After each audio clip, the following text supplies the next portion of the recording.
Hello, YouTube. It's me, John Avenger, once again, and welcome back to a Divisive movie month. This one is a TV movie from 1996 done by Fox back in the mid 90s, and it's based on a 60s TV show that I used to watch when I was younger, and it's the Munsters Scary Little Christmas.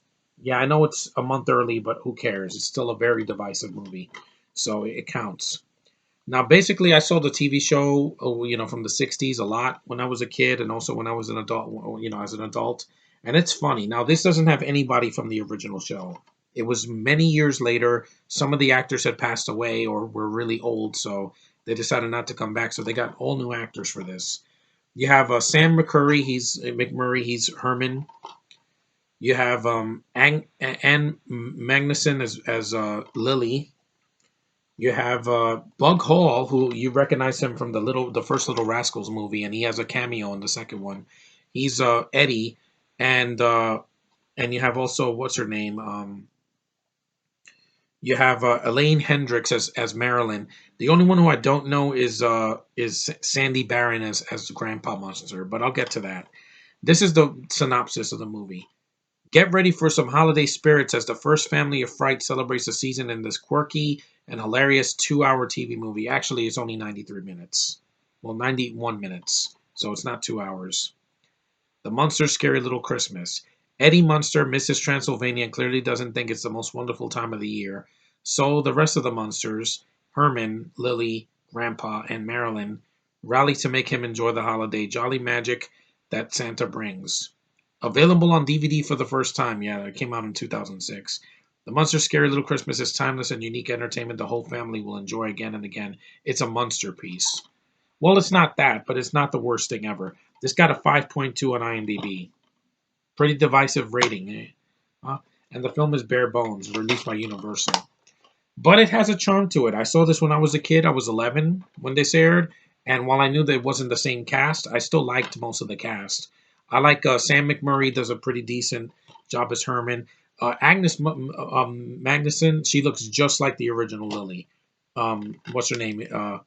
Is it Yvonne Craig or Yvonne DiCarlo? Yeah, she looks just like her. This is her face. It's almost a spot on, imitation, but it's not a cheap imitation. It's a pretty spot on one. Bug Hole is cute. He doesn't have much to do in the film because he's a kid.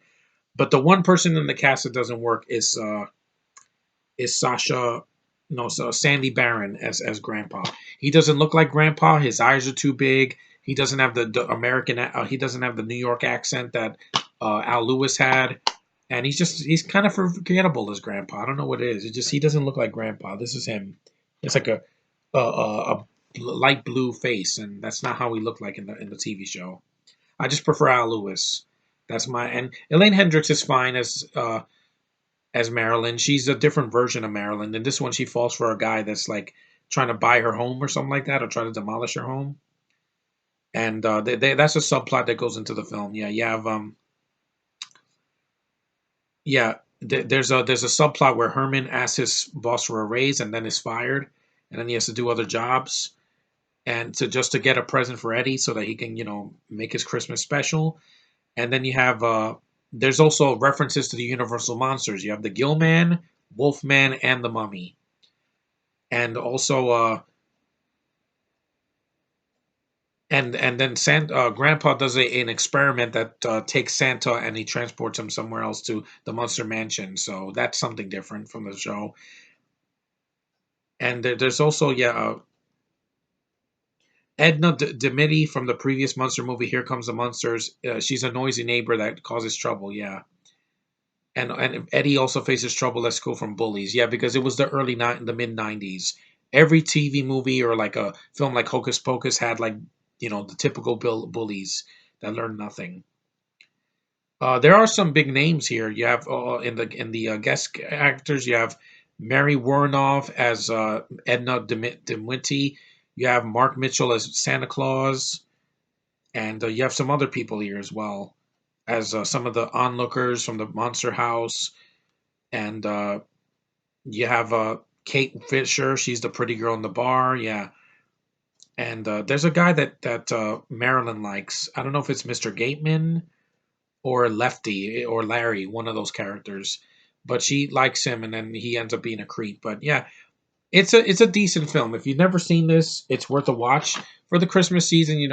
They kind of spice things up. With holiday songs and the Munsters theme song. It's got some of the charm from the show. It's not as funny as the show. The show is definitely better, but this isn't horrible.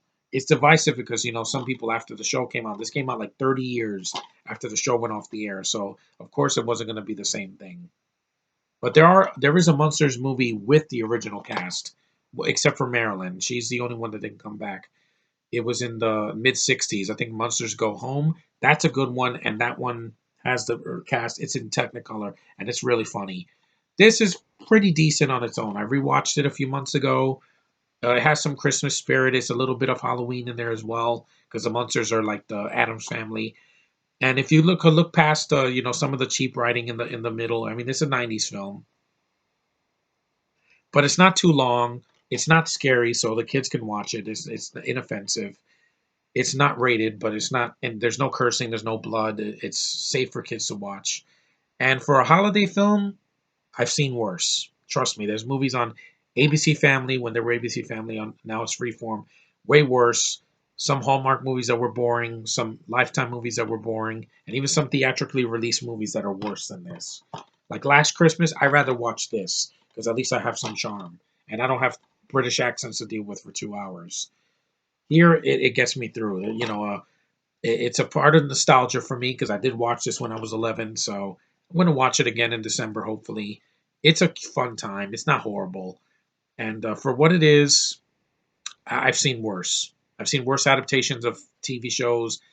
I will rather watch this again than the 2019 Charlie's Angels, which is coming out this weekend. Don't care, guys. Woke Angels is not for me. Taking something from the past and making it woke is stupid. This didn't need to do that. And it's charming, it's harmless, and it's worth a watch. That's all I can say. There are flaws. Like I said, some of the effects are a little dated. And the guy that plays Grandpa is just miscast. He looks nothing like Grandpa. He's definitely the weakest of the cast. But the rest of the cast is fine. They're serviceable. They're not trying to copy the original characters. I mean, it's hard 30 years later. But at least they tried.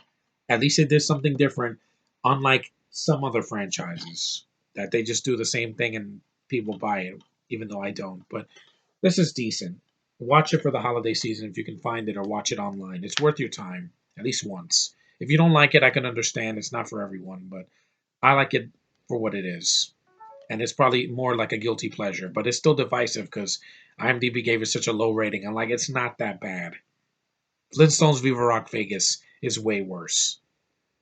But anyway, thanks for watching, guys. Take care. Do this quick because I'm really tired, and I'll see you guys in the next one.